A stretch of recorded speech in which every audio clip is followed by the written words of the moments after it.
జీవితాన్ని ప్రత్యేకించి మాఘమాసంలో ఎవరు వింటున్నారో వాళ్ళకి పరిపూర్ణమైనటువంటి శివకటాక్షము కలుగుతుంది అని శివపురాణాంతర్గతమైన వాక్కు. మనం అనుకోకుండా ఇవాళ మాఘమాసంలో, అందున చంద్రశేఖరుడు శుక్లపక్షంలో ఉన్నటువంటి తది అనుకోండి, కానీ విదియ తదియలు కలుస్తున్నటువంటి రోజున ప్రదోష వేళలో శివాష్టోత్తరం చదువుకుని మనం అందరం ఇవాళ ఈ మార్కండేయ స్తవాన్ని, మార్కండేయుడి కథని చెప్పుకుని వినేటటువంటి అదృష్టాన్ని మనకు ఆ పరమశివుడే తన నిర్హేతుకమైన కృపగా మన్ని అనుగ్రహించాడు. పూర్వకాలంలో మృకండు అనబడేటటువంటి ఒక మహర్షి, దీన్ని చాలా శ్రద్ధగా అవధరించండి.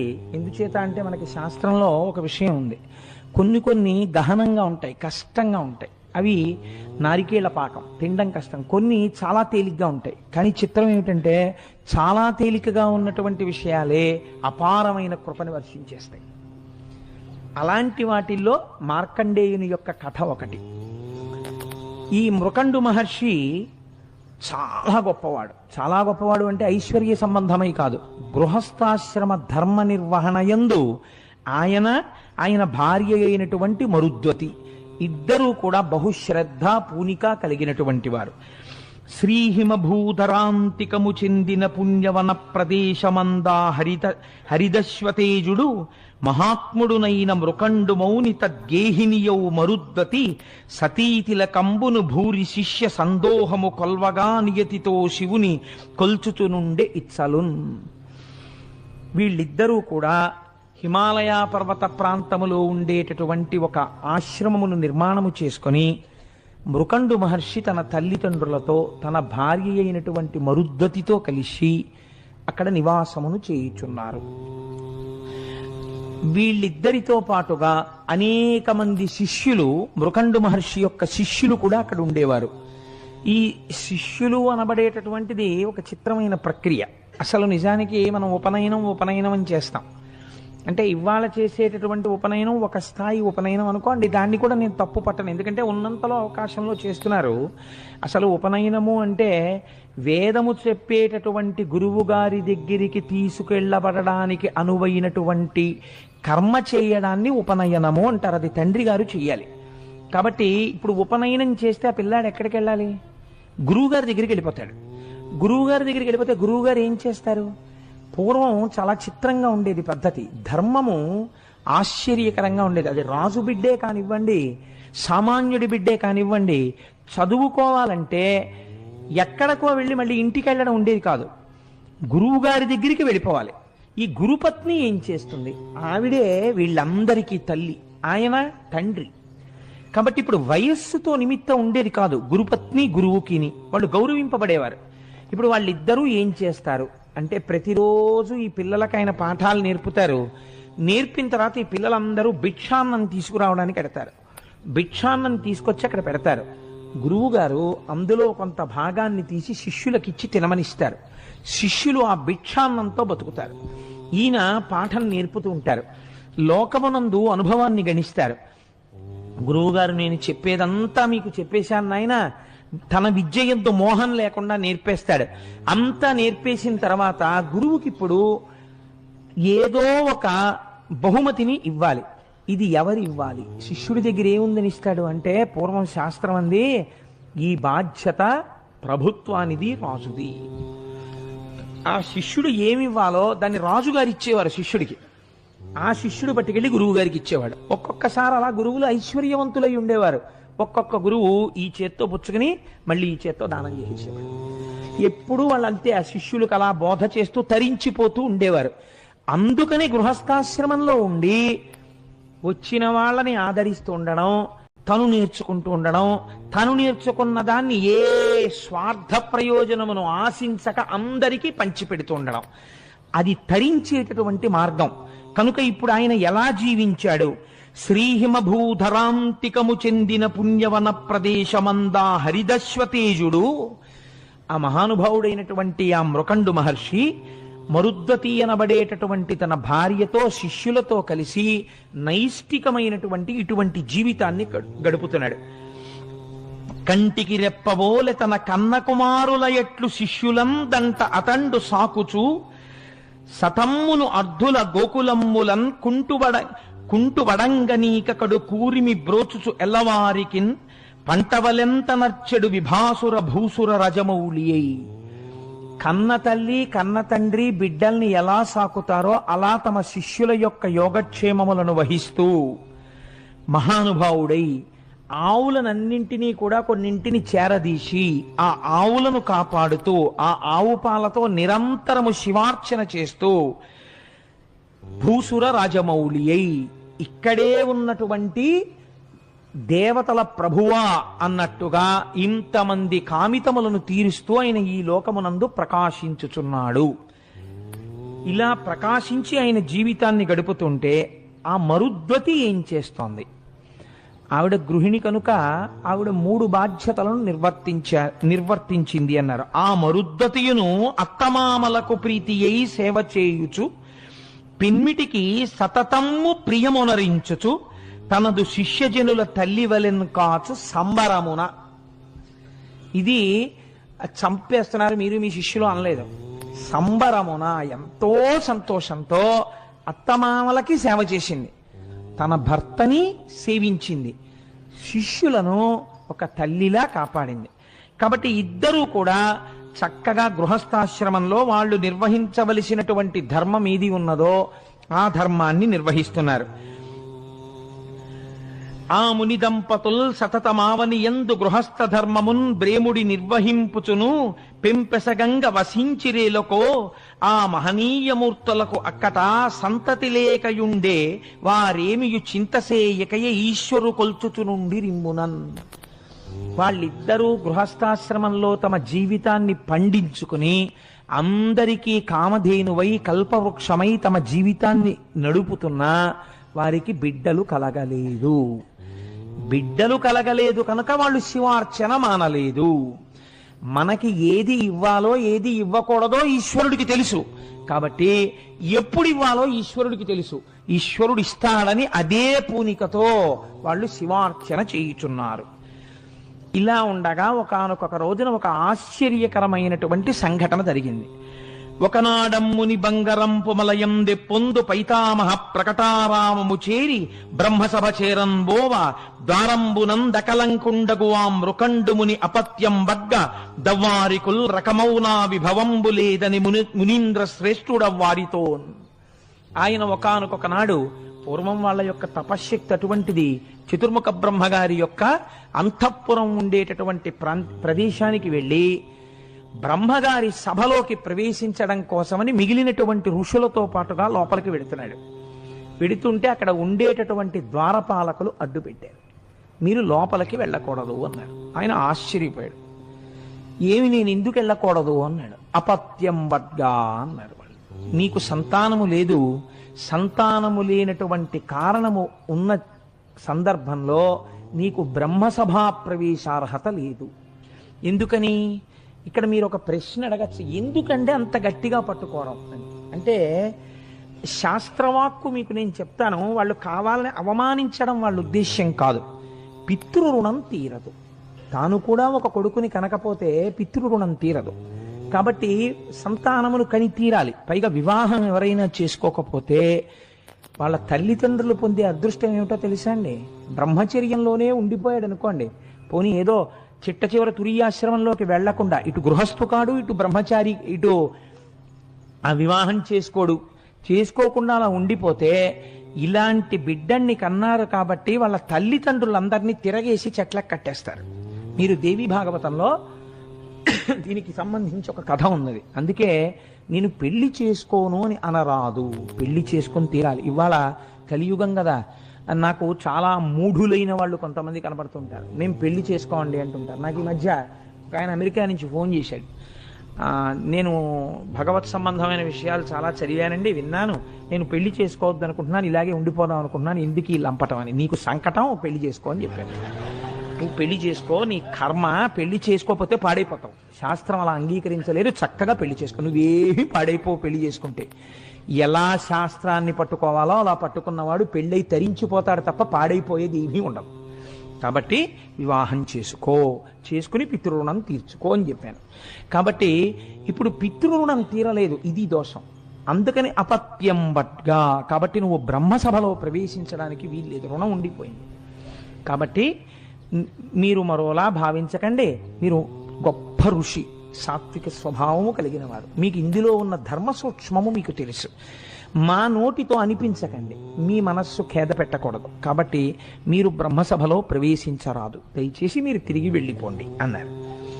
అనగానే ఆ మృకండు మహర్షి కూడా ధర్మ సూక్ష్మం తెలుసున్నవాడు కాబట్టి అనవిని మౌనియంత హృదయంబున నెవ్వగ చెంది కుంది అవ్వనమును బాసి స్వీయమగు వాసము చేరగ వచ్చుచుండే ఆ దినమున కొందరింటికి విదేశ మునీంద్రుల భార్యలు యోగినులరుదేరా అత్తపసి గేహినివారల కాంచి ప్రేమయై. నిజమే, నాకు పితృరుణం తీరలేదు, నాకు అపత్య దోషం ఉంది అని మృకండు మహర్షి కొంచెం మనస్సులో బాధపడుతూ, అయ్యో నన్ను ఎందుకు ఈశ్వరుడు పితృరుణం నుంచి విముక్తుణ్ణి చెయ్యలేదు అని బెంగ పెట్టుకుని తిరిగి వచ్చేస్తున్నాడు. అదే సమయంలో వేరొక ప్రదేశంలో ఉండేటటువంటి మహర్షుల యొక్క భార్యలు ఇక్కడ ప్రదేశంలో ఉండేటటువంటి తపోవనాల్ని దర్శించడం కోసమని వచ్చారు. వచ్చి వాళ్ళు ఈ మరుద్వతిని చూశారు, మృకండు మహర్షి యొక్క భార్యని. వారు ఋషుల యొక్క భార్యలే. వాళ్ళు ఈవిడ్ని చూసి చాలా సంతసించి ఆవిడ ఇంట్లోకి వెళ్ళి, అమ్మ మాకు చాలా దూర ప్రాంతం నుంచి వచ్చాం, ఇక్కడ ఉన్న ప్రదేశాలన్నీ చూడ్డానికి, మాకు నువ్వు కొద్దిగా దేవతార్చనమునకు అవకాశం ఇయ్యగలవా? దేవతార్చనం అంటే భోజనం పెట్టడం కలిపి, కాబట్టి నువ్వు మాకు భోజనం పెట్టవలెను. అయ్యో, మీ వంటి అతిథులు వచ్చినప్పుడు భోజనం పెట్టడానికే కదా గృహస్థాశ్రమంలో ఉన్నది, కాబట్టి మీరందరూ తప్పకుండా రండి, నాకు ఎంతో సంతోషం అని వాళ్ళందరినీ పిలిచి పంచభక్ష పరమాన్నాలతో చక్కటి భోజనం తయారు చేసి వాళ్ళకి పీటలు వేసి లేత అరిటాకులేసి అరిటాకులు నీళ్లతో తుడిచి కూర్చోపెట్టి వాళ్ళందరికీ వడ్డన చేసి, అమ్మా మీకు పరిశేచనానికి నీళ్లు వడ్డిస్తాను, కాబట్టి మీరందరూ భోజనాన్ని స్వీకరించండి అంది. అంటే వాళ్ళన్నారు, వారలుగని నీ బిడ్డల చేరబిలువుము, ఇట శిశులు చేరిన మేమున్ వారల బోసేయుదమిట ధీరమతి అనినా ఆమె దిగులు కొని అనెన్. అమ్మా, అలా మేము ఒక్కళ్ళం భోజనం చేయమమ్మా, మేము తల్లులమే కదా, నీ బిడ్డల్ని పిలు, నీ బిడ్డలు కూడా ఇక్కడ కూర్చుంటే మేము నివేదన చేసుకుని మేము స్వీకరిస్తూ తత్ప్రసాదమును వాళ్ళ చేతిలో కూడా ఉంచుతాం, ఆ పిల్లలతో కలిసి తినాలని మాకు కోరికగా ఉంది, నీ బిడ్డల్ని పిలమ్మా అన్నారు. అంటే ఆ మరుద్వతంది, నోములు నోచలేదు కొరనోముల దానను తల్లులారా, నన్నోముడి కిట్టులేనియును నోదనముల్ తగనరగించుడి, శ్రీ మహితుల్ దయానిధులు చల్వగు మీదు సమాగమం బికన్నామది వేట్ప తీర్పుడు ప్రణామములివ్యమునర్తు నర్మిలిని. అమ్మా, నేను తక్కువ నోములు నోచానమ్మా, నా నోములు ఫలించలేదు, నా కడుపు పండలేదమ్మా, నాకు బిడ్డలు లేరు, మీ వంటి తపస్వినులు ఇవాళ మా ఇంటికి వచ్చి అన్నం తిన్నటువంటి పుణ్యం చేత నా కడుపు పండుతుందనుకుంటున్నాను, కాబట్టి ఇంత కష్టపడి ఈ వంట చేశాను, మీరు స్వీకరించండి అని. అంటే వాళ్ళన్నారు, అనినా వారందరరసి రయమున పీట లవలికిన్ త్రోసి శిశులు లేనట్టి వారి అన్నములు మేము సాపడమంచు కదలిపోయిరి మరుద్దతియుకడు బొగులువగల.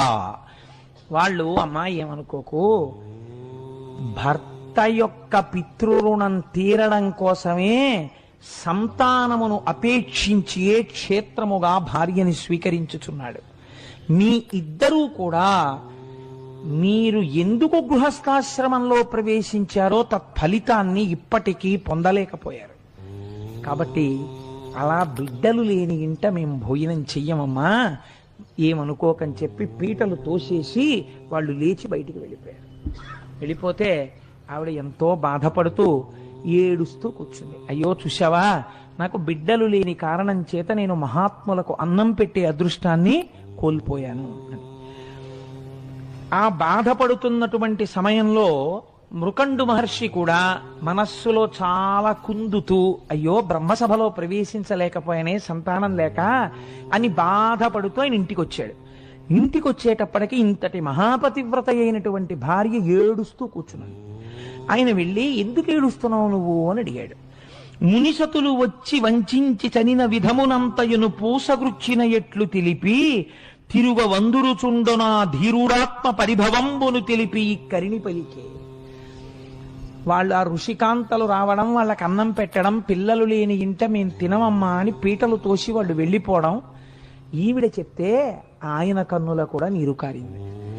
అయ్యయ్యో మరుద్వతి, ఏకకారణమునకు ఇద్దరము అవమానములకు గురయ్యాం. అక్కడ నాకు బ్రహ్మసభాప్రవేశం జరగలేదు, ఇక్కడ నీకు ఋషిపత్నులకు ఆతిథ్యం ఇవ్వలేకపోయావు. గృహస్థాశ్రమమే పాడవుతోంది మన ఇద్దరిది బిడ్డలు లేక. కాబట్టి ఇప్పుడు వాళ్ళిద్దరు అన్నారు ఎంత. అందుకేనండి మన శాస్త్రం ఏమంటుందంటే, సంతానము కలగకుండా ప్రతిబంధకముగా నిలబడినటువంటి దోషము పరిహరింపబడడం ఈశ్వర అనుగ్రహంగా ఉంటుంది. ప్రత్యేకించి సుబ్రహ్మణ్యుడి యొక్క అనుగ్రహం మీదనే వంశవృద్ధి ఆధారపడుతుంది అని శాస్త్రవాక్కు. అందుకే సుబ్రహ్మణ్యారాధన అంత గొప్పది.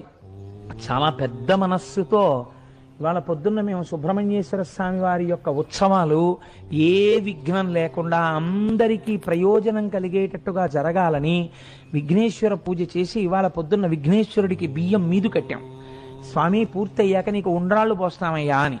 అంటే మా గోపాలకృష్ణ గారు అన్నారు, కడుపు పండని వాళ్ళు ఎంత బాధపడతారో మనకి తెలుసు కదా కోటేశ్వరరావు గారు, వాళ్ళ కోసం పైన షామియానా వేయించి ఆర్జితం వాళ్ళందరూ అక్కడ కూర్చుని చేస్తుంటే ఆలయంలో అయ్యప్ప స్వామి వారి ప్రధాన అర్చకుడైనటువంటి బ్రహ్మచారి అయిన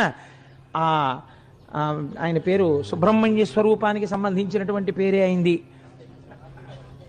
కార్తీక్. ఆ కార్తీక్ స్వామి ఆయన సుబ్రహ్మణ్యేశ్వర స్వామి వారికి అభిషేకం చేస్తారండి. కడుపు పండని తల్లులందరినీ ఆ అభిషేకం చూడ్డానికి షామియానా వేసి కూర్చోపెడదాం. వచ్చే సంవత్సరం వాళ్ళు పిల్లలతో కలిసి కావిళ్ళెత్తాలని కోరుకుందాం కోటేశ్వరారు. అందుకు కదా మా దేవాలయం, అందుకు కదా మనం చేసే ఉత్సవం అన్నారు. నాకు దొరగారికి ఎంతో సంతోషం వేసి తప్పకుండా చేద్దాం గోపాలకృష్ణ గారు అన్నాం. కాబట్టి ఈశ్వరానుగ్రహం, ఆ బాధ, ఆయన పూజ తద్దోషమును పరిహరిస్తుంది.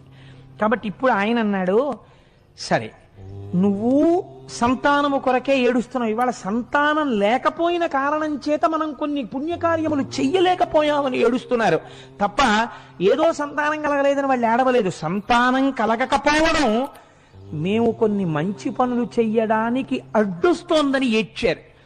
ఆయన అన్నాడు, వనరకుమింక దేవి భగవానుడు రజకిరీటుడున్నవాడు, అనితరతుల్యుడాతడు దయాళుడు భక్తవర ప్రదాత, అఘనుని గురించి నే తపము కటముగానొనరించి మంచి పుత్రుని బడయంగచాలదు సరోజముఖి ముదమందునాత్మలో అన్నాడు. ఎందుకంత బెంగ పెట్టుకుంటావు? బెంగ పెట్టుకోకు, ఏడవడం ఎందుకు? వనరకుమింక దేవి, నువ్వు అలా బాధపడకు. భగవానుడు రజకిరీటుడున్నవాడు, ఇది ఉండవలసిన పూనిక. ఉన్నాడు ఈశ్వరుడు, వాడు రజకిరీటుడు. అనితరతుల్యుడాతడు దయాళుడు భక్తవర ప్రదాత. అనితరతుల్యుడు, ఆయన ఇంతవాడంతవాడిని చెప్పడం కుదరదు. ఇంత శక్తివంతుడై కారుణ్యామృత వర్షం కురిపించగలిగినటువంటి వాడు. కాబట్టి అఘనుని గురించి నే తపము కాటముగానొనరించి మంచి పుత్రుని బడయంగదాలదు సరోజముఖి ముదమందునాత్మలో. నేను ఆ పరమశివుడి గురించి తపస్సు చేస్తాను, మంచి కొడుకుని కంటాను. మామూలుగా అయితే కొడుకు పుడతాడు, కానీ వాడు పేరే తెస్తాడో పాడే తెస్తాడో ఈశ్వరుడికి తెలియాలి. నీకు ఆ బెంగ లేదు. నేను మంచి కొడుకుని కంటాం మనం, నువ్వు బెంగ పెట్టుకోకు, నేను తపస్సుకు పెడుతున్నాను అన్నాడు. అని ఆయన తపస్సు చేసుకోవడం కోసమని బయలుదేరి ఒక మారేడు వనమునందు శివలింగమును ప్రతిష్ఠించి ఆ శివలింగాన్ని రోజు అర్చన చేస్తూ తపస్సు చేస్తున్నాడు. కడగి ఫలమూల దళముల క్రమముగను విసర్జనము చేసి మారుతాశనమెగొనుచు రేయు బవలను ఏకాగ్ర రీతి శంభుదారణనొక కంటదవిలి యతండుదనరే. ఆయన రోజు రోజుకి భోజనాన్ని పరిత్యజిస్తూ, కొన్నాళ్ళు నీళ్లు తాగుతూ, కొన్నాళ్ళు ఆకులు తింటూ, కొన్నాళ్ళు గాలి మాత్రమే పీలుస్తూ ఘోరమైనటువంటి తపస్సు చేస్తున్నాడు. సతి గుణవతి అయిన మరుద్వతి తన పెనిమిటి నరయుచు తాను ఉమా సంయుతిని పశుపతిని మానక సతతము ముదిత గొలుచుచునుండే సముచిత భక్తిన్. ఆవిడేం చేస్తోంది? తపస్సు చేస్తున్నటువంటి భర్త గారికి కావలసినవన్నీ అందిస్తూ, తపస్సు చేసుకుంటున్న భర్త గారి యొక్క క్షేమమును విచారణ చేస్తూ తాను కూడా ఖాళీ సమయంలో పరమేశ్వరారాధనమును చేస్తోంది. ఆ పశుపతిని ఆరాధన చేస్తోంది. ఇలా ఆరాధన చేస్తున్నారు. ఇద్దరు దంపతుల యొక్క పూనిక ఏమిటంటే ఆ ఈశ్వరానుగ్రహము చేత మనకి బిడ్డలు కలిగి తీరుతారు. వీళ్ళిద్దరిక్కడ తపస్సు చేస్తూనే ఉన్నారు. శంకరుడు ప్రత్యక్షం అవ్వలేదు. నారద మహర్షి కైలాసానికి వెళ్ళారు. వెళ్ళి కైలాసంలో శంకరుణ్ణి చూసి, కనికరమారయన్ వలదే గదిలి భక్తుల సకరాదే నీ మనము దయామయం బిటుల మాన్పడనేలకో తండ్రి, ఇంకనైనను మునియుగ్మమున్ తలపు నమ్మికతో నిన్ను కొల్చుచున్న వారి నిశము లెమ్ము రమ్ము రయమాదటగావగవరలన్ విభూ. తండ్రి, నిన్ను నమ్మి ఆ దంపతులు ఇద్దరు అంత తపస్సు చేస్తున్నారయ్యా. ఇలా పిలిస్తే పలికేవాడివి, కొంగు బంగారం అని పేరే. అంత తపస్సు చేసేంత వరకు ఎందుకయ్యా ఇలా భీష్మించు కూర్చున్నావు? ఏమిటయ్యా వాళ్ళు చేసిన పాపం? నీ పేరుకే ఇవాళ అపకీర్తి వస్తోంది. ఇలా పిలిస్తే పలికేవాడని నీకు పేరు. తల్లిదండ్రులు లోకమునకు జగత పితరవు వందే పార్వతీ పరమేశ్వరవు అని పేరు. నీ దయ ఏమైపోయిందయ్యా? వాళ్ళంతా పరితపించాలా? వాళ్ళు ఏమడిగారయ్యా? నిన్ను కొడుకుని అడిగారు, ఆ మాత్రం నువ్వు ఇవ్వలేవా? రా బయలుదేరి అన్నాడు. అనేటప్పటికీ వెంటనే ముందుట కదిలినది ఎవరో తెలుసా అండి? ఆయన్ని శివుణ్ణి చెయ్యాలి, అమ్మ అనుగ్రహం కదలాలి ముందు. అమ్మవారందిట ఒక్కసారి ఇలా చూసి, అనిన త్రిలోకమాత తన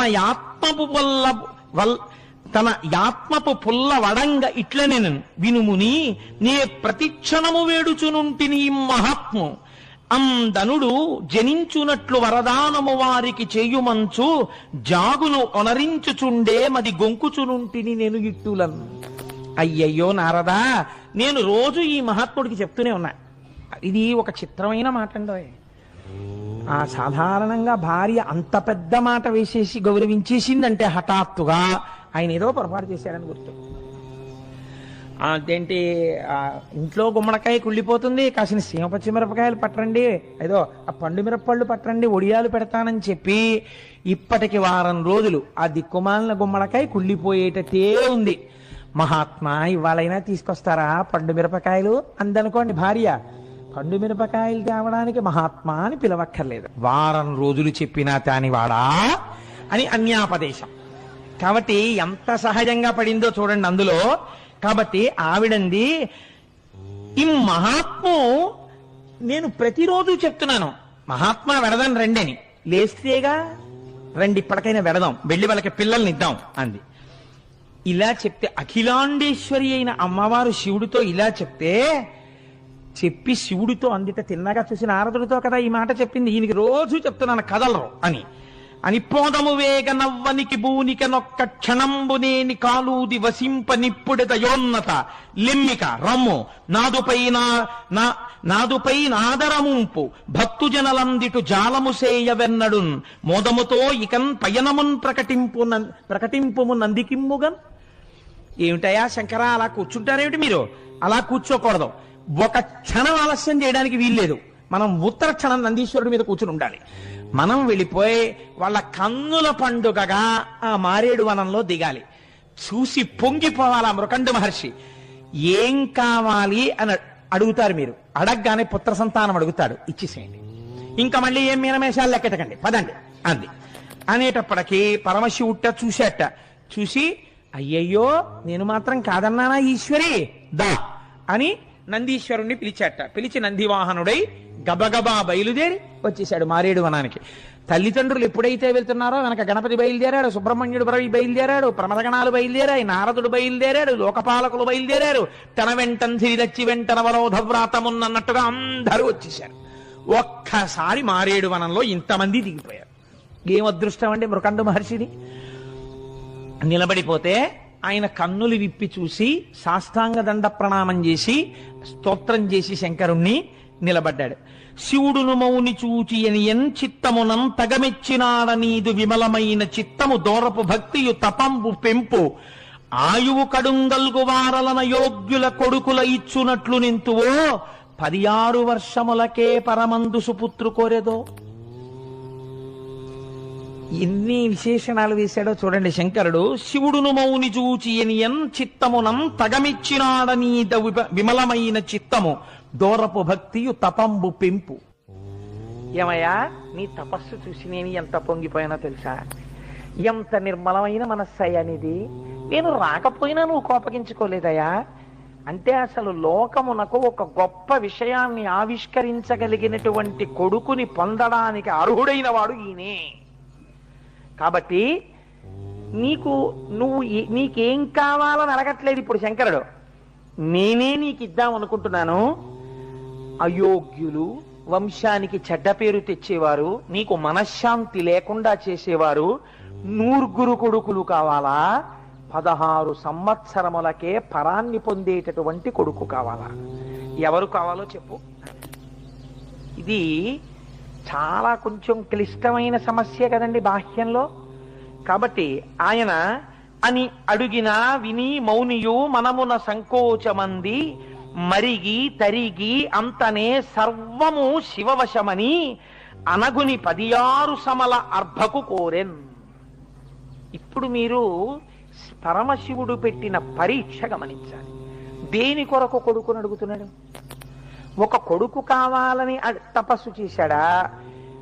ఒక సరి అయిన కొడుకు లేకపోవడం వల్ల గృహస్థాశ్రమంలో చెయ్యవలసిన విధులు చెయ్యలేకపోతున్నానని తపస్సు చేశాడా? మంచి పుత్రుని బడయంగజాలుదు ముదమందు సరోజముఖి ఆత్మలో అంటూ కదా బయలుదేరాడు. అయినప్పుడు ఇప్పుడు మంచి కొడుకంటే ఏమిటి దాని అర్థం? 100 ఏళ్ళు వాళ్ళు ఏం పనులు చేస్తే లేదురో మా కళ్ళ ముందు తిరిగే వాళ్ళు అయితే చాలన్నవాడు మంచి కొడుక మృకండుడి దృష్టిలో? 16 వర్షములకే పరమందు సుపుత్రు కోరేదో. ఇదే ఆ సుపుత్రుడు. ఎవరిని అడుగుతాడు? ఈయన ఏ స్థాయిలో సమాధానం ఇస్తాడు చూశాడు. శంకరుడే కదండి. ఎంత గొప్ప పరీక్ష అండి.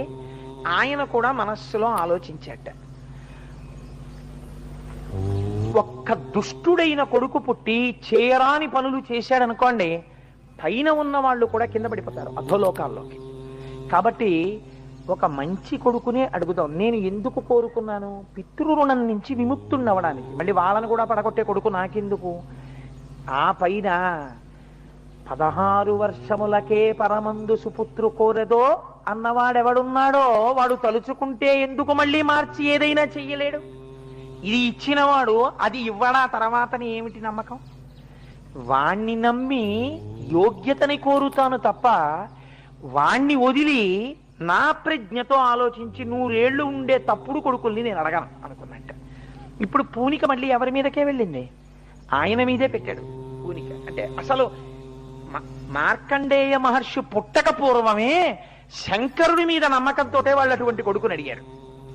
కాబట్టి ఆయన అన్నాడు, ఈశ్వర నాకు 16 వర్షములకే పరమందు సుపుత్రు కోరెదో అని అడిగావు కదా, అట్లాంటి కొడుకునే ప్రసాదించు అన్నాడు.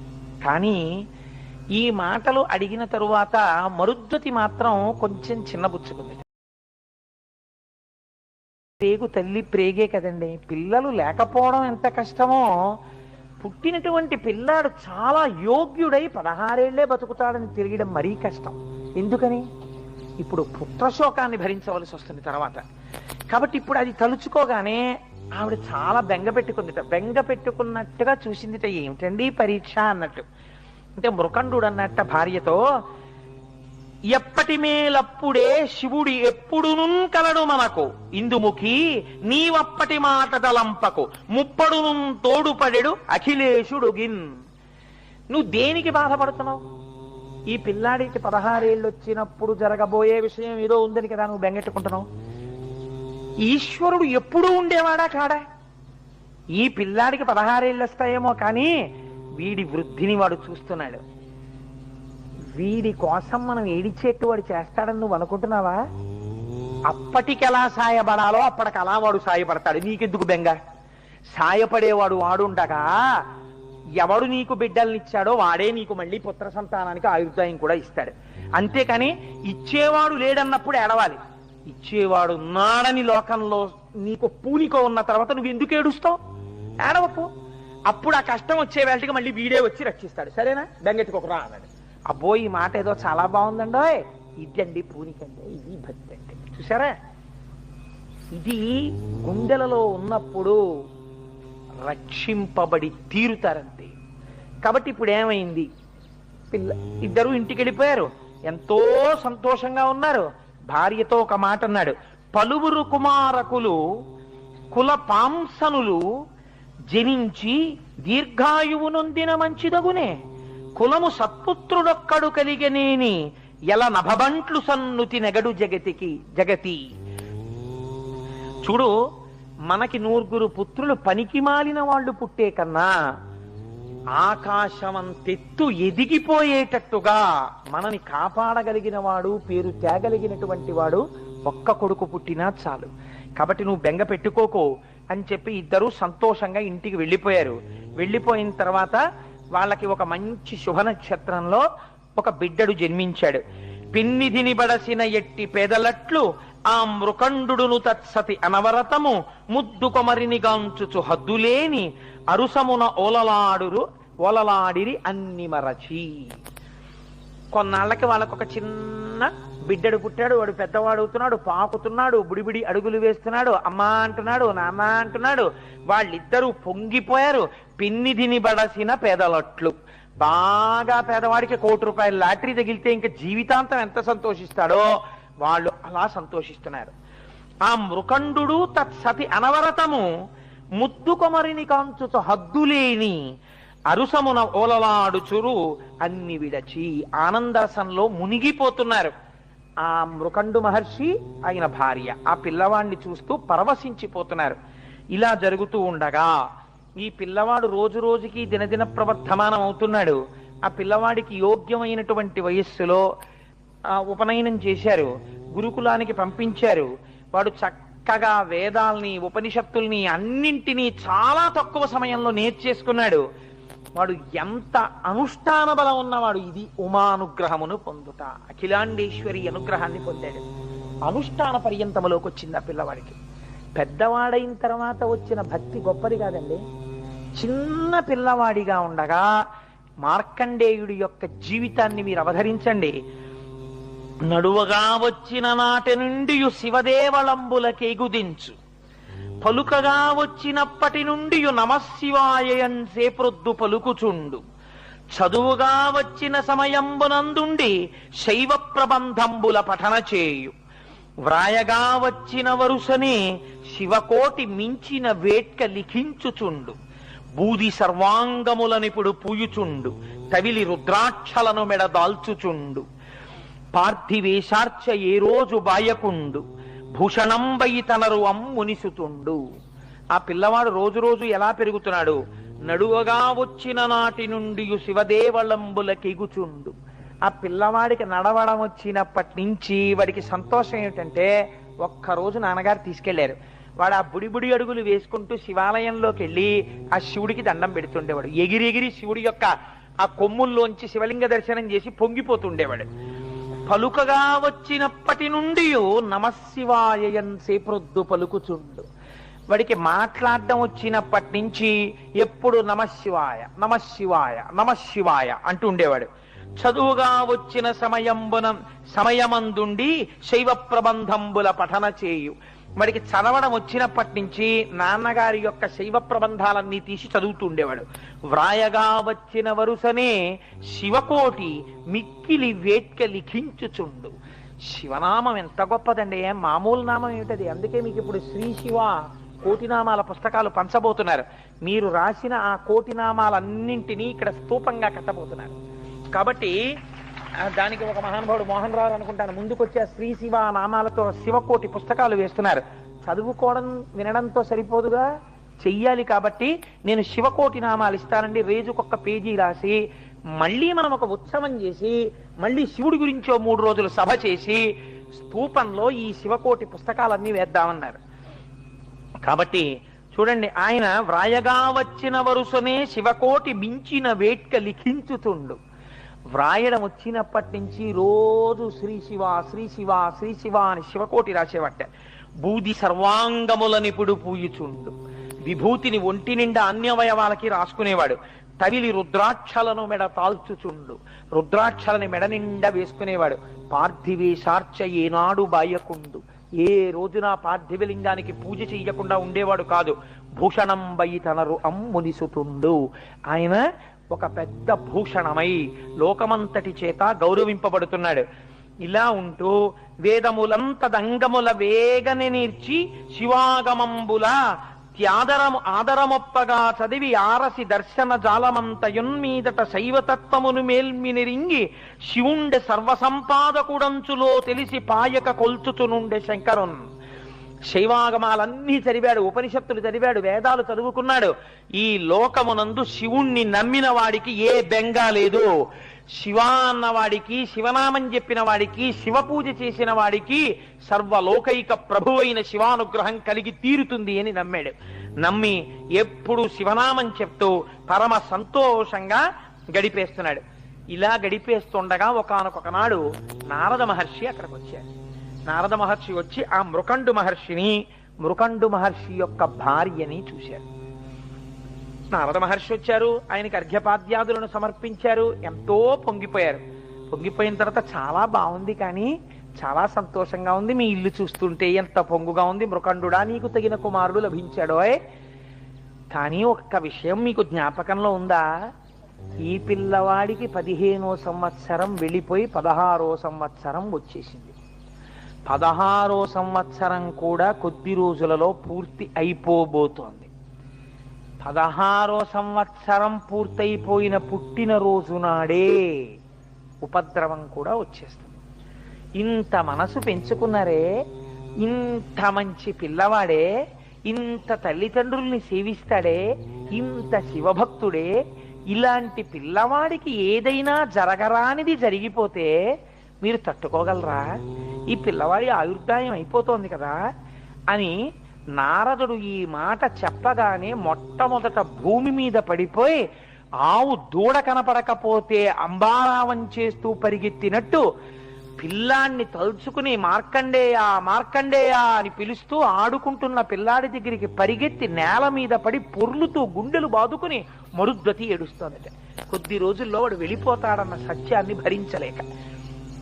ఇంత తపోనిష్టాగరిష్ఠుడైనటువంటి మృకండు కూడా ఆ దుఃఖం మూర్చుకోలేక కింద పడి దుల్లుతున్నాడు, దుల్లి ఏడుస్తున్నాడు. ఇంతలో మార్కండేయుడు గబగబా లోపలికి వచ్చాడు. 16 సంవత్సరముల పిల్లవాడు. ఆయన అన్నాడు, ఎందుకు ఏడుస్తున్నారు మీరు అని అడిగాడు. కుందగనేల మీరిటులా కోమల చంద్ర ధరుండుండె భక్తులకు వందురనీక సాకునదెవాసి సుమి అల శూలపాణికే గందరగోళమున్గొనక గాదిలి పుత్రుడపింపు పొంచు మున్ముందుగా పంపుడంత శుభముల్ సమకూరు తొలంగు అంగదల్. ఆయన వచ్చి, ఎందుకమ్మా ఏడుస్తున్నారు, ఏమవుతుందని ఏడుస్తున్నారమ్మా అని అడిగాడు. ఈ ఉన్న సత్యాన్ని వాళ్ళు ఎరుకలో పెట్టారు. ఆ పిల్లవాడి ముఖంలో మాత్రం ఏ విచారం లేకుండా అలా నిలబడి ఉన్నాడు నవ్వుతూ. ఇప్పుడు నారదుడు అన్నాడు, వాడి భక్తి, వాడి విశ్వాసం, వాడి ధృతి, వాడి ధైర్యం చూశారా? మీరు ఏ తపస్సు చేస్తే వాడు పుట్టాడో ఇప్పుడు వాడే తప్పించగలిగిన శక్తితో ఉన్నాడు. వాడే శివుడున్నాడు, రక్షించి తీరుతాడన్న పూనికతో ఉన్నాడు. కాబట్టి మీరు శివార్చనని పెంచండి, మీరు శివానుగ్రహానికి తపస్సు మొదలు పెట్టండి. మొట్టమొదట వీణ్ణి హిమాలయ పర్వత ప్రాంతాలకి పంపించి వీణ్ణి అక్కడ కూర్చోపెట్టి తపస్సు చేయమని చెప్పండి. ఏ శంకరుడు వీణ్ణిచ్చాడో ఆ శంకరుడే వాడిని రక్షిస్తాడో రక్షించాడో తెలిసిపోతుంది. ఇప్పుడు ఈ బరువు మీ మీద పెట్టుకోకండి, వాడి మీద పెట్టండి. ఆ గందరగోళం వాడే చూసుకుంటాడు. ఆయన మీద పెట్టండి, పిల్లాన్ని పంపండి. ఇప్పుడు ఎవరికి వచ్చిందండి పరీక్ష? భక్తుడికి రాలేదు, భగవంతుడికి వచ్చింది. అయితే ఈ పిల్లవాడు తట్టుకోగలడా? అంతటి ధృతితో వెళ్ళి తపస్సు చెయ్యగలడా అంటే ఆయన అన్నాడు, ఏటికి తల్లి తండ్రి ఇటు లేడుచుచునుంటిరి తద్దిదంబు నాకేటికి చెప్పరైతి ఇక నేను చెప్పుడనుగ్రహించి చెట్పాతదియేయో దానిని దృఢంబుగా బాపి సుఖంబు కూర్తూ ఆరాటము వాయుడి మనకు రాజకిరీటి కలండు తోడుగన్.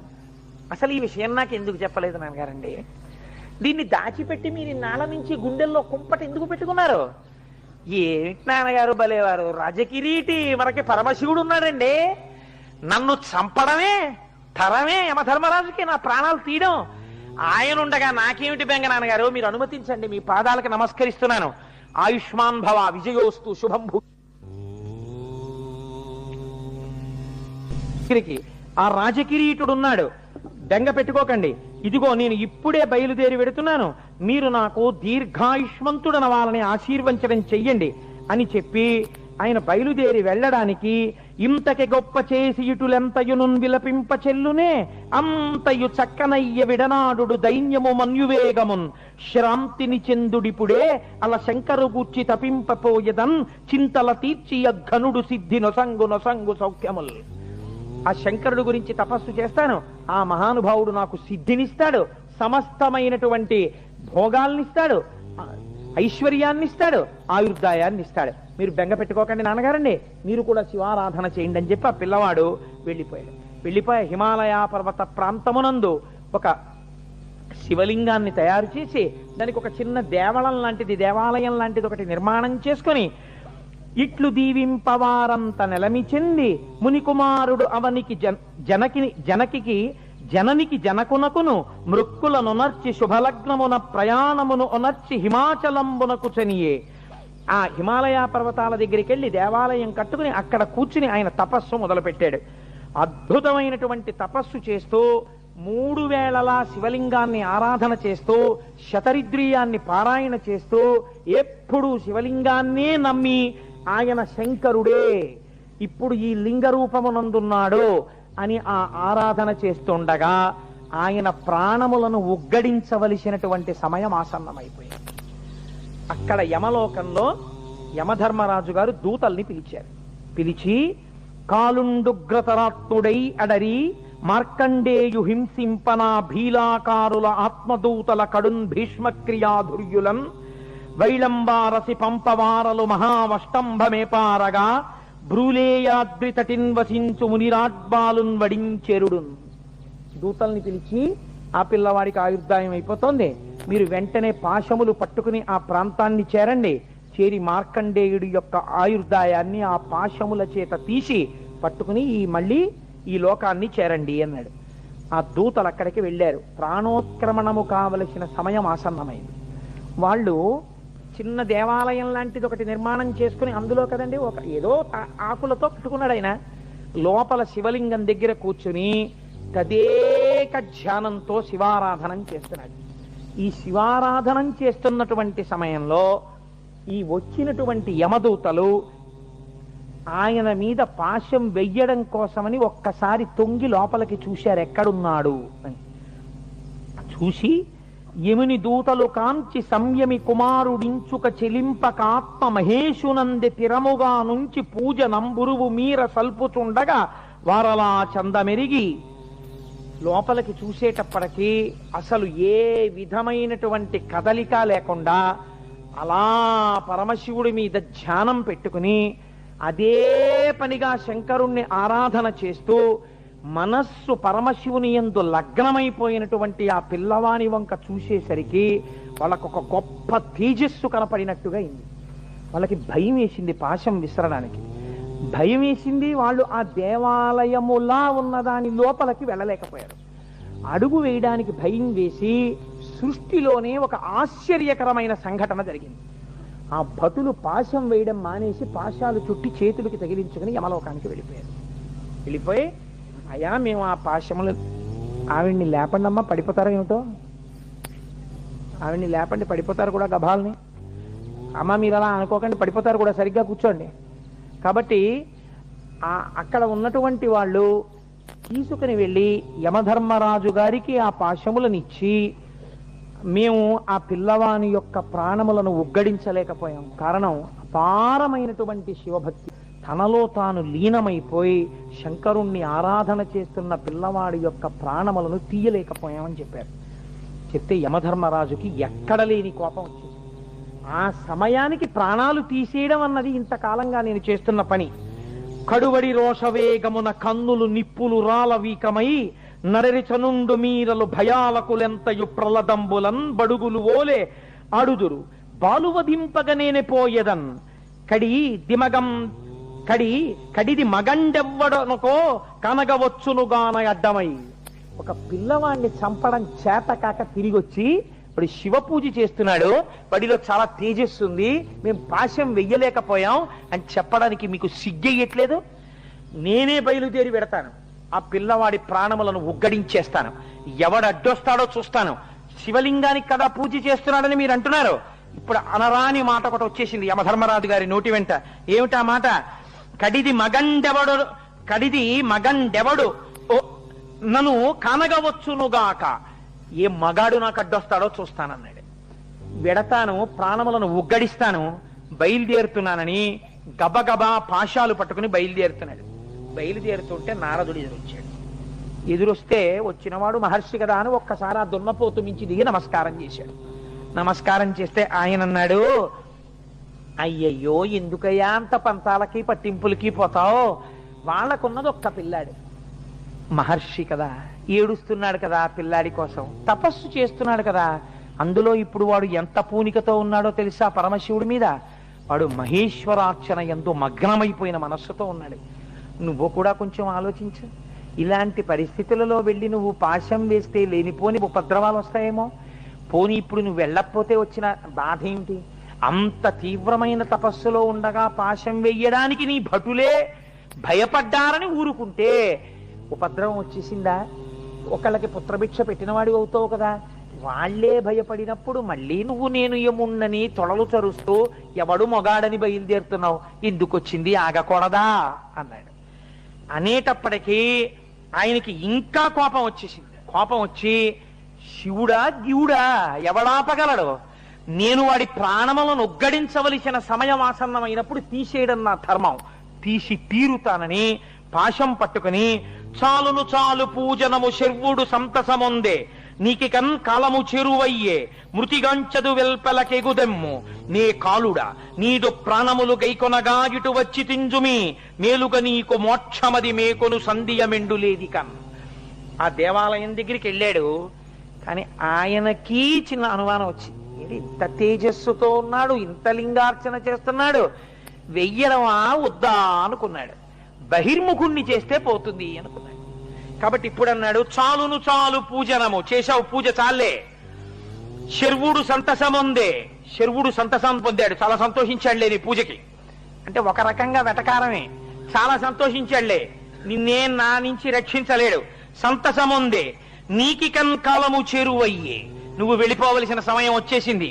మృతికాంచద వెల్పలకెగుదెమ్ము, మరణాన్ని పొందాలి, బయటికి రా. తను తేవాలా, ఆయన్ని రమ్మంటున్నాడా? వెల్పులకెగుదెమ్ము, బయటికి రా.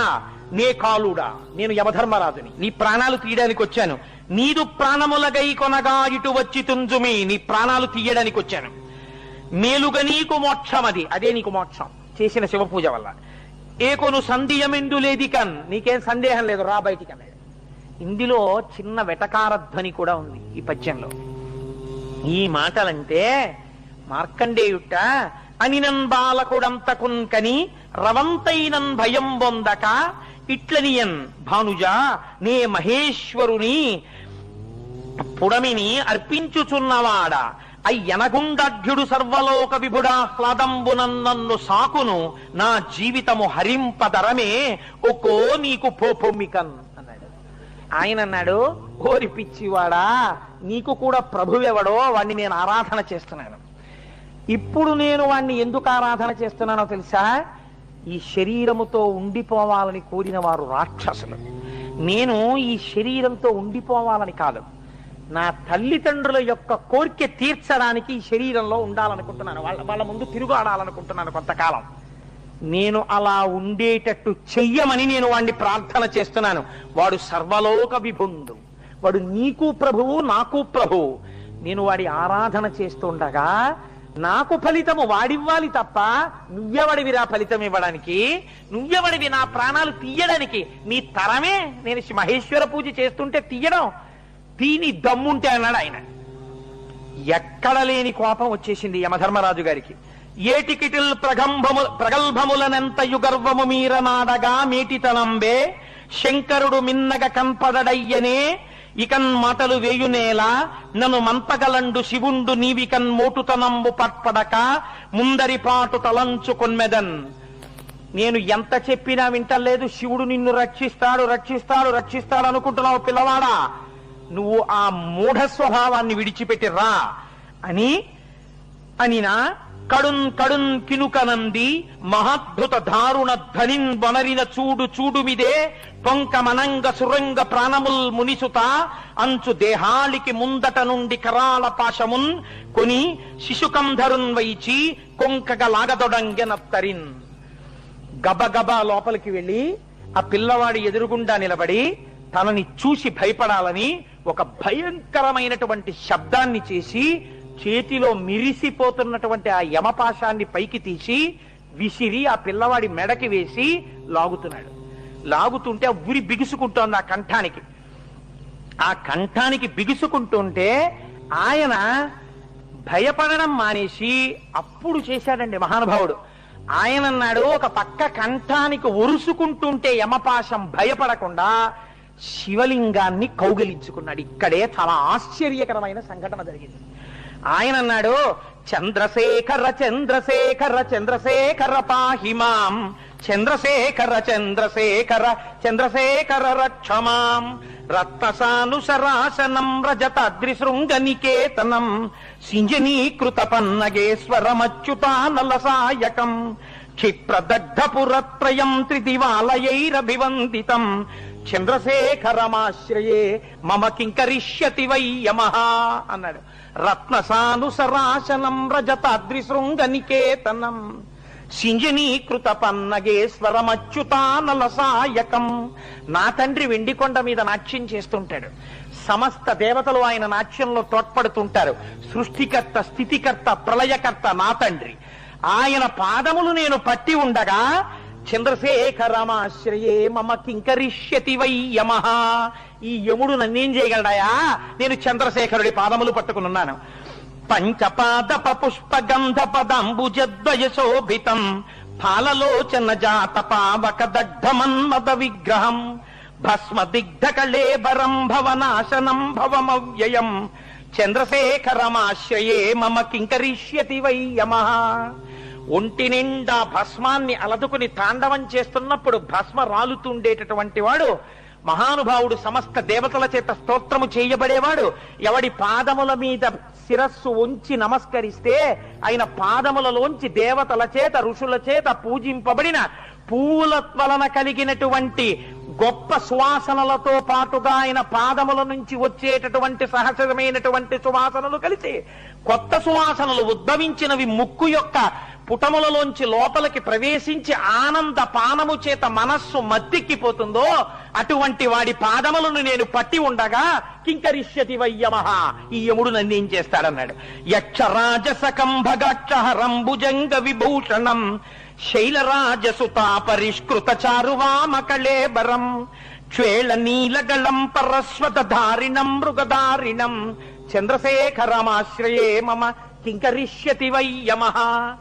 ఈ శ్లోకాన్ని ఆధారం చేసుకుని మార్కండేయ వృత్తాంతమే కొత్త మలుపు తిరిగిపోయింది. ఆయన అన్నాడు, శైలరాజసుతా పరిష్కృత చారువామకళేబరం. ఇంత అట్టహాసం చేస్తున్న యముడు కనబట్టల్లా, కంఠం నొక్కుడు పడుతోంది, భయపట్టల్లా. ఎడమ భాగమునందు ప్రకాశిస్తున్న మా అమ్మ పార్వతీదేవి కనబడుతోందిరా నాకు. సమస్త శక్తి స్వరూపిణి నువ్వు. పాశం వెయ్యడం ఆవిడ అనుగ్రహం, నువ్వు లాగడం ఆవిడ అనుగ్రహం. ఆవిడ చేత సగము శరీరము ఆక్రమింపబడినటువంటి దయాళువు నా తండ్రి. శైలరాజసుతా పరిష్కృత చారువామకళేబరం, అటువంటి వాణ్ణి నేను నమ్మి ఉన్నాను. చంద్రశేఖరమాశ్రయే మమ కింకరిష్యతి వై యమః. ఏం చెయ్యగలడు యముడు అన్నాడు. ఇప్పుడు ఎవరికి పరీక్ష? నారదుడు ఈ అష్టకం వింటూనే కైలాసానికి పరిగెత్తాడు. శివ చూడు కిందేం జరుగుతోందో, ఇవ్వాలా ఇవ్వక్కర్లేదా ఆయుర్దాయం? ఇప్పుడు నీ మీద నమ్మకం. యముణ్ణి ఒకడు ఎదిరిస్తున్నాడో పిల్లాడు. ఎందుకు ఎదిరిస్తున్నాడో తెలుసా? నేను నా తల్లిదండ్రుల ముందు ఈ ఉపాధితో తిరగాలనుకుంటున్నాను, అది ఇమ్మని శివుణ్ణి అడుగుతున్నాను, ఆయన ఇస్తాడని నమ్ముతున్నాను. ఇవ్వలేడని నువ్వు తీసేస్తున్నావు. నువ్వు గెలవాలో నా పూనిక గెలవాలో, ఉండి వాడు గెలవాలో వాడిస్తాం. నిన్ను శరణాగతి చేస్తున్నాడు. ఈశ్వర కదిలి లోకానికి భక్తి నిరూపిస్తావా? ఇలాగే కూర్చుని శివుడు లేడని లోకానికి చెప్తావా? నీ ఇష్టం తేల్చుకో.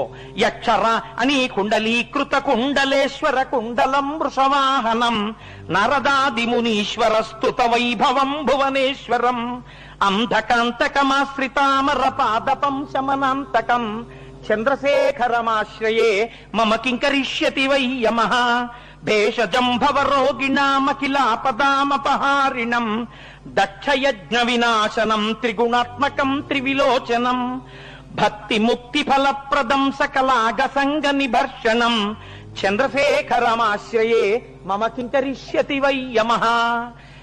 తన పూనికకి ఆధారాల్ని చూపిస్తున్నాడు. ఇతపూర్వం ఒకడు నిరీశ్వరయాగం చేశాడు ఇలాగే. శివుడు ఏం చెయ్యగలడు, ఏం చెయ్యగలడు, ఏం చెయ్యగలడని ఇలాగే ప్రలపించాడు. ఇలా ప్రలపించిన వాడి కుత్తుక కత్తిరించాడు, వాడు వెళ్లకుండా. జటనొక్క దాన్ని తీసి కొడితే వీరభద్రుడు పుట్టాడు. అటువంటి వాణ్ణి నేను నమ్మి ఉన్నాను. వాడు ఉండగా నువ్వేం చేయగలవు? మమ కింకరిష్యతి వై యమః. ధిక్కరిస్తున్నాడు. భక్తవత్సలమర్చితం నిధిమక్షయం హరిదంబరం సర్వభూతపతిం పరాత్పరమప్రమేయమనుత్తమం సోమవారణ భూహుతాశన సోమపానిఖిలకృతిం చంద్రశేఖరమాశ్రయే మమ కింకరిష్యతి వై యమః. నాకెందుకు కనపడాలని అనుకుంటున్నావా? నీకెందుకు కనపడతాడని అడిగావు కదా. భక్తవత్సలమర్చితం, భక్తుల పాలిట వాత్సల్యం ఉన్నవాడు. ఇది చెయ్యాలని కాదు, నేను నమ్మాను అంతే. వాత్సల్యంతో వచ్చి తీరుతాడు. విశ్వ సృష్టి విధాయినం పునరేవ పాలన తత్పరం సంహరం తమవి ప్రపంచమశేషలోక నివాసినం క్రీడయంతమహర్నిశం గణనాథయూధ సమన్వితం. ఇక్కడ చెప్పేశాడండి అసలు ఫలాన్నంతటిని 8 శ్లోకంలో చెప్పాడు. విశ్వ సృష్టి విధాయినం, ఈ విశ్వమునందున్న యమా నువ్వు. సమస్తాన్ని సృష్టించిన వాడు నా తండ్రి, నిలబెట్టినవాడు ఆయన. చిట్ట చివరికి నిన్ను నన్ను లోకములను లోపలికి తీసుకోగలిగిన వాడు ఆయన. ఆయన ప్రభువు, నువ్వు కూడా ఆయన కింకరుడివి. కింకరుడైన నీకు ఆయనని నేను స్తోత్రం చేసుకుంటా నా ప్రాణాలు తీసే అధికారం నీకెక్కడుంది? క్రీడయంతమహర్నిశం గణనాథయూధ సమన్వితం ఆయన సంహరం తమ విప్రపంచమశేషలోక నివాసినం. ఈ సమస్త ప్రపంచాన్ని సంహరించగలిగిన సమర్థుడు నా తండ్రి. త్రిశూలం పట్టుకుని వచ్చాడా నీ బతుకు బయటపడిపోతుంది. చంద్రశేఖరమాశ్రయే మమ కింకరిష్యతి వై యమః. నువ్వు నన్నేం చేయగలవు అని అడిగాడు. ఇలా అడుగుతూ ఇంకా కంఠం జీరబోతూ అష్టకంలో 8వ శ్లోకం చెప్పి శివలింగాన్ని గట్టిగా కౌగలించుకున్నట్ట. నా తండ్రి పాదాలు పట్టుకుంటున్నానని. ఆ కౌగలించుకోవడంలో కంఠానికి పడిన పాశం శివలింగానికి తగిలింది. అంతే. ఎవరికి కోపం వస్తుంది? తన 5వ తనం. ఒక్కసారి శివలింగం పెటిల్లున పేలిపోయింది. వామార్థ భాగమునందు పార్వతీదేవితో ఒక్కసారి శంకరుడు ఆవిర్భవించి తన ఎడమకాలి పాదంతో యమధర్మరాజు యొక్క వక్షస్థలం మీద ఒక్క తన్ను తన్నేటప్పటికి విరుచుకు పడిపోయేటప్పటికి చేతిలో త్రిశూలం పెట్టి ఒక్క పోటు పొడిస్తే యముడు మరణించాడు. మరణిస్తే ఇంతటి మార్కండేయుడు ఇంత భక్తితో ప్రార్థన చేసిన వాడు తెల్లబోయాడు. ఏమి నా స్వామి కారుణ్యము అని ఇక్కడే శాస్త్రకారులు ఎంత పొంగిపోయారో. ఎందుకు ఎడం పాదం ముందు లేచిందోట తెలుసా అండి? ముందు తంతే దేంతో తంతారు? కుడికాలతో తంతారు. ఎడమ పాదం ఎందుకు లేచిందంటే వామార్థ భాగమునందు మా అమ్మ ఉంది. ఏరా నువ్వు చేసిన ధూర్తతనానికి నీ పాశం ఆ పిల్లవాడు శివలింగాన్ని కౌగలించుకోవడంలో మా వారికి తగిలింది. ఎంత అపచారం చేశావు నువ్వు. కాబట్టి ముందు ఎగిరిపోయేట్టు తన్నింది, ఎడం పాదం తన్నింది అమ్మవారు. కింద పడిపోగానే త్రిశూలపు హత్య అప్పుడు తగిలింది. లోకాన్ని చంపే యముడు చచ్చిపోయాడు. శంకరాచార్యులు వారు అన్నారు శివానంద లహరిలో, వక్షస్థాడనమంత కస్య కఠినాపస్మార సంవర్ధనం భూభృత్ పర్యటనం నమత్సురశిర కోటీర సంఘర్షణం కర్మేదం మృదులస్య తావక పదద్వంద్వస్య గౌరీపతే మచ్చేతో మణిపాదుకా విహరణం శంభో సదాంగీకురు అన్నారు. స్వామి, ఆనాడు యమధర్మరాజు గారి వక్షస్థలం మీద నీ పాదాన్ని ఎత్తిపెట్టి తన్నినప్పుడు ఆ పాదం ఎంత కందిపోయిందో. ఆ శ్రీశైల క్షేత్రంలో ఎక్కడ చూసినా ఓషరలు, రాళ్ళు, ముళ్ళు, పొదలు దాని మీద తిరుగుతుంటావు కదా, నీ పాదాలు ఎంత సొక్కిపోయాయో. ఒక్క 2 మణిపాదుకలు ఇస్తాను, వేసుకో తండ్రి. నా మనస్సన్న మణిపాదుకలు ఇస్తాను, అవి తొడుక్కో అన్నారు. అవకాశం దొరికితే చాలు తన మనస్సు తీసుకెళ్ళి అక్కడ పెట్టేస్తుంటారు శంకరాచార్యుల వారు మన కోసమని. ఆ శ్లోకం మన్ని రోజు ఇంట్లో ఆ శ్లోకాలు చదువుకుంటే అండి. అందుకే దీనికి ఫలశ్రుతి ఏం చెప్తారో తెలుసా అండి? పరమశివుడు చెప్పాడు సాక్షాత్తుగా. సరే ఎలాగో వస్తుంది కదా, మీరు అక్కడ విందురు గాని పరమశివుడు వచ్చి యమధర్మరాజు గారిని చంపేస్తే మునితను జన్ముఖ కంఠమున మొక్కులుడై యముడేసినట్టి యఘనమగు కాలపాశమది గంటగతంబయి కాను పట్ట అంతనే ప్రినిమోత బిట్టడర దారుణ రోషపరీత చిత్తుడై అనువుగ లింగ మధ్యమున అద్భుత రీచిగతోచి యుద్ధతిన్. ఆ వచ్చినటువంటి శివుడు రుద్రుడై యమధర్మరాజు గారిని సంహరించాడు. సంహరించిన తరువాత అప్పుడు మహానుభావుడు మార్కండేయుడు వంక ప్రసన్నుడై చూశాడు. ఎంత నమ్మకంతో చేశావురా అయ్యా పూజ, ఎంత ధైర్యంతో చేశావురా పూజ, ఎంత విశ్వాసం రా నీకు, నీ ప్రాణం పోతుందని తెలిసినా వాడుండగా నేను చావనన్నావంతే. ఏమి ధైర్యం రా, ఏమి నమ్మకం రా నీకు నా మీద తండ్రి అని వంగి శంకరుడు పాశంచ ఘంటాం, ఆయన వంగుతుంటే గంటలన్నీ గనగన మోగుతుంటే ఒంటికి రాసుకున్న విభూతి మార్కండేయుడి మీద పడుతుంటే జటలలో ఉన్న గంగ చుక్కలు పిల్లవాడి మీద పడుతుంటే చందమామ కాంతి చల్లగా ప్రసరిస్తుంటే ఈ పిల్లవాడికి మనం తగిలినా ఏమంటాడో అని పాములు కూడా వెనక్కి వెళ్ళిపోతుంటే 2 చేతులతో పార్వతీదేవి మీద తప్పపడనటువంటి చెయ్యి, మునులకు అభయమిచ్చే చెయ్యి, జ్ఞానమును ప్రసాదించగలిగిన చెయ్యి, సనక సనందనాది మహర్షులకు ఇలా చిన్ముద్ర పట్టి జ్ఞానమిచ్చిన చెయ్యి 2 చేతులతో పిల్లవాడి భుజాలు పట్టుకుని పైకెత్తి దగ్గరగా తీసుకుని వంగి వాడి ముఖంలోకి చూసి, నాన్న ఎంత భక్తిరా, ఎంత పూనికిరా నీకు, ఒక్క వరం కోరుకోరా నాన్న, నువ్వు కోరుకోకపోతే నా మనసొప్పదురా, ఏదైనా అడుగు. ఎవరు పొందారండి భాగ్యాన్ని? మార్కండేయుడు పొందాడు. 16 సంవత్సరాల పిల్లవాడు పొందితే పైకెత్తి నిలబెడితే 2 చేతులతో నమస్కారం చేస్తూ, ఎలా ఎవరికైనా ప్రత్యక్షమై మాట్లాడాడంతే. ఇలా శివుడు 2 చేతులతో పట్టుకుని ఉంటే అమ్మవారు చూడండి, ఎవరైనా మంచి పిల్లాడు కనపడితే కన్న తల్లి హృదయం ఆ పిల్లల్ని గబగబా దగ్గరికి తెచ్చేసుకుంటారు. అలా పార్వతీదేవి మా ఆయన వైభవాన్ని ఎంత నమ్మకంతో పూనికతో స్తోత్రం చేశావురా నాన్న, ఎంత నమ్మకం రా మా వారి మీద నీకు అని అమ్మవారు గబగబా దగ్గరికి తీసేసుకుంటుంటే ఆ చల్లని తల్లి ముఖం కనపడుతుంటే, ఆ బొట్టు కనపడుతుంటే, అమ్మవారి ముక్కు ముత్యం కనపడుతుంటే ఆ అమ్మవారిని అయ్యవారిని చూసి పొంగిపోతూ ఆయన్ని ఇలా పట్టుకుంటే, అప్పటి వరకు చేసిన తపస్సు వల్ల చిక్కిపోయిన బక్క చేతుల్ని ఇలా చేతులతో పట్టుకుంటే ఆ 2 చేతులతో వాళ్ళ చేతుల మధ్యలో నమస్కారం పెట్టన్నాడు, ఈశ్వరా నన్నింత గౌరవించారే, ఇంత నన్ను పెద్దవాణ్ణి చేశారే, నా మీద ఇంత కారుణ్యం చూపించారే, నేను ఏ కోరిక కోరను, ఒక్క కోరిక కోరుతాను, పాపం తెలియక పొరపాటు చేశాడు, ఆయన్ని బతికించండి అన్నాడు. అనేటప్పటికీ అప్పుడు శంకరుడు మళ్ళీ ఒక్కసారి ప్రసన్నుడై చూశాడు. ప్రాణాలు పోయిన యమధర్మరాజు గారు మళ్ళీ లేచారు. మళ్ళీ లేచి గభాలను లేచి, ఇప్పుడు శివుడో గివుడో ఏ మగవాడో ఇది పోయింది, పోయి గభాలను 2 చేతులు ఎత్తి నమస్కరించి ఒక మంచి ప్రశ్న ఒకటి వేశాడండి. లోకానికి పనికొచ్చే ప్రశ్న, చాలా గొప్ప ప్రశ్న. యమధర్మరాజు గారిని తక్కువ చేసి భావించకూడదండోయ్, మహానుభావుడైన ఆయనంత ధర్మతత్పరత ఉన్నవాడు లోకంలో ఉండడు. కాబట్టి ఆయన అన్నాడు, దేవరా 16 లీవడుగున ఆయువటంచు వచించుట ఎరసియేను పాశమును వేసితి మునిబాలునిపై తలపునకు రాదు నాకున తప్పిదంబు. నువ్వు ఏమన్నా వరం ఇచ్చినప్పుడు 16 వర్షములకే పరమందు సుపుత్రు కోరెదో అన్నావు కదా, అప్పుడు నేను విన్నాను ఎంత ఆయుర్దాయం ఈ పిల్లాడికి అని. ఎందుకని? సృష్టిలోంచి వస్తున్నవాడు కాదు, నీ వరంతో వస్తున్నవాడు కదా, ఎన్నాళ్ళు ఉంచుదాం అనుకున్నాడు ఈశ్వరుడు అని విన్నాను. 16 అని నాకు వినపడింది. కాబట్టి 16 ఏళ్ళు అయ్యాక వచ్చాను. ఏమిటి నా తప్పు, నేను చేసిన దోషం ఏమిటి, ఎందుకలా నన్ను చంపేశావు త్రిశూలం పెట్టి, ఎందుకలా ఎడంపానంతో తన్నేశావు నన్ను, నేనేమైనా దోషం చేశానా తండ్రి చెప్పన్నాడు. ఎంత నిజాయితీతో కూడిన ప్రశ్న అండి అది.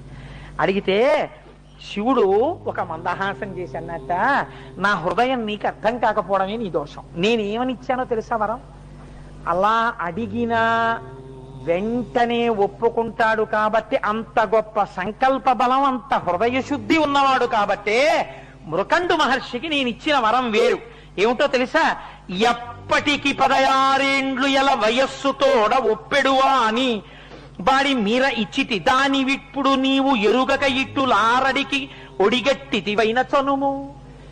ఎప్పుడూ 16 ఏళ్ల వయస్సు ఉండిపోయే పిల్లాన్ని నిత్య యవ్వనం ఇచ్చాను వాళ్ళకి నేను. నువ్వు 16 ఏళ్ళే అని అర్థం చేసుకున్నావు, అర్థం చేసుకుని వచ్చావు. వాడు పూనికతో కూర్చున్నాడు. పోనీ అప్పుడైనా ఓ నమస్కారం చేసి కనుక్కోనే ప్రయత్నం చేశావా? అందుకుని ఇలా జరిగింది. ఏం బెంగలేదు, వెళ్ళు, వెళ్ళి రా అనకూడదా, వెళ్ళు అన్నాడు.